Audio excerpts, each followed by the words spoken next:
Na veliku sredu bogosluženja nam otkrivaju silu pokajanja i ljubavi, radi kojih se milost Božja kao ulje izobilno izliva na one koji se kaju. Nerazumne devstvenice, nemajući milosrdno srce, ostale su van ženikovih odaja, a žena bludnica sa suzama pokajanja Hristu prinosi miro i dobija oproštaj, jer je veliku ljubav imala. Zapovediše božanski oci da vršimo pomen žene bludnice koja pomaza Gospoda mirom, jer se ovo dogodi malo pre spasonosnih stradanja. Crkva vekovima potvrđuje Hristove proročke reči, da će se, gde god da se propoveda evanđelje, govoriti o ženi koja pomaza telo njegovo za pogreb. U vreme ono, kad Isus bješe u Vitaniji u kući Simona Gubavoga, pristupi mu žena sa alavastrovom posudom mirisa skupocjenoga i izli na glavu njegovu kada sjeđaše za trpezom.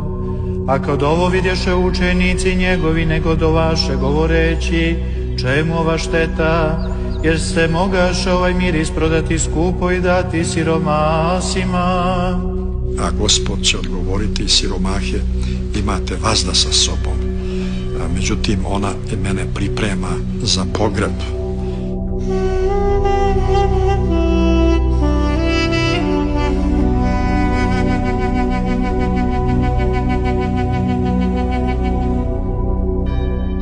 Tada jedan od 12 po imenu Juda Iskariotski otide prvosveštenicima i reče, šta ćete mi dati, ja ću vam ga izdati. A oni mu položiše 30 srebrnika i od tada tražaše zgodno vrijeme da ga izda. I Hristos je video da se izdajnik nije pokajao, a ipak nije prestajao da se stara o njemu. Reći ćeš, kako je mogao da postane takav kad ga je bio prizvao Hristos? To je moguće zato što Božji priziv sam po sebi ne prisiljava ni na šta, ne primorava volju onih koji ne žele da izaberu vrlinski put.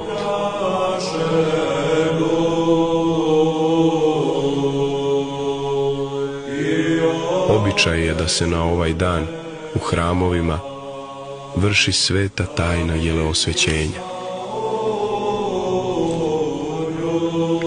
Kada se narod okuplja i kada se čita 7 molitava, 7 evanđelja, 7 apostola i kada se vrši pomazivanje blagoslovenim uljem za zdravlje i spasenje i za spomen upravo na taj događaj iz Hristovog života. Bludnica pristupi k tebi miru sa suzama izlivajući na noge tvoje čovekoljupče i smrad od zala izbavlja se zapovešću tvojom, a neblagodarni učenik dišući blagodat tvoju ovo odbacuje i smradom se odeva srebroljubljem prodajući tebe. Slava Hriste milosrđu tvome.